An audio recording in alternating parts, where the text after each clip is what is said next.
Now, Camelback might be the name that most people associate with hydration packs, but there is a new brand emerging that's beginning to capture the attention of the motorcycle community. This is a USWE hydration pack, that's USWE. It's a Swedish company that was founded in 2007 and has specialised in hydration devices ever since.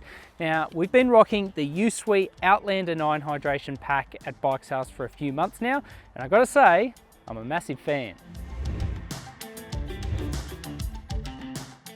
The Outlander 9 sits at the pointy end of the USWE range in Australia, retailing at $200. In essence, it's a full day adventure pack, offering a 3-litre bladder and 9 litres worth of overall storage. There's a choice of colours including this unmissable crazy yellow scheme, and the Outlander 9 is targeted at people who love their adventuring. But with that said, this pack can also be used for shorter rides. It weighs 455 grams before you fill the bladder.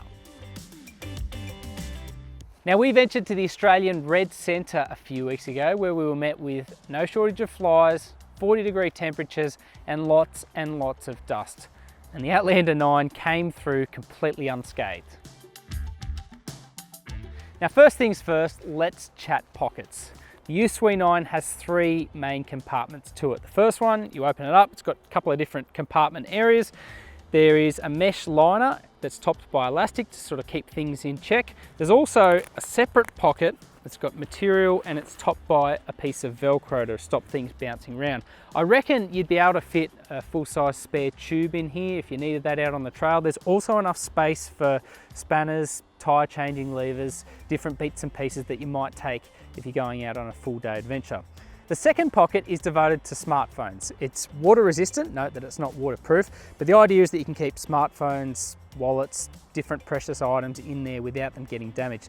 The one frustration for me with this pocket is that I've got a full-size iPhone 8 and it doesn't fit. It's too long for this pocket, so that's one little gripe there.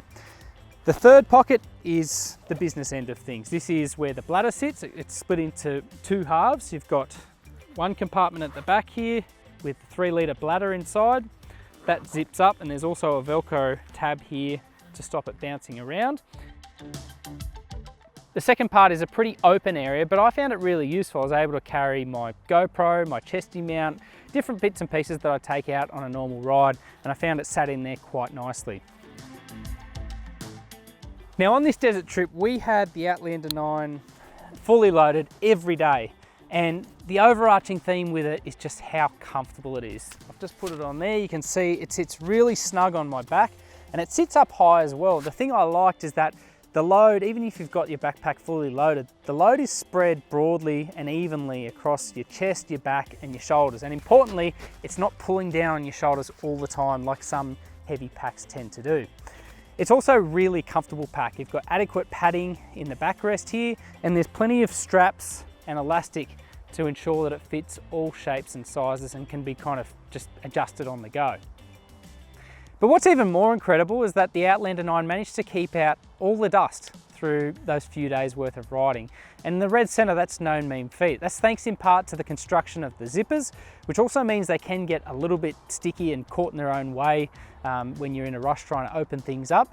But they worked really well and it meant that our items stayed as they originally were for the duration of the trip. I'm a big fan of the mouthpiece and the bladder system that's used in the Outlander 9. There were no leaks at all throughout those few days worth of riding. It's just a simple bite mechanism and it manages to keep all the dust outside while not leaking at any time either, which is a big thing. The big selling point that separates the USWE systems with rivaling companies is a patent system called No Dancing Monkeys. Thanks to this center buckle, the straps and the construction of the bag, the company claims that this backpack will not bounce on your back like a pogo stick, like you seem to get with some other devices. And I can say after a few days in the saddle, out in the outback, all kinds of undulations, corrugations, unexpected things like cattle grates sort of throwing you up in the air, it sits snugly to your back the entire time. And I thought that was a really good feature. The bladder for the Outlander 9 is easy to insert or take out, and refilling is relatively simple when it's done from a household tap or a hose with a nozzle. Less so if you're refilling from a plastic drum in the bush or if the pack is already full of other contents. As you can see, this crazy yellow Outlander 9 pack has cleaned up really well even after a few months worth of use, and that speaks to the materials and the quality of this pack. I'm happy to say that after a few months living with one, it's now become a permanent fixture in the gear bag.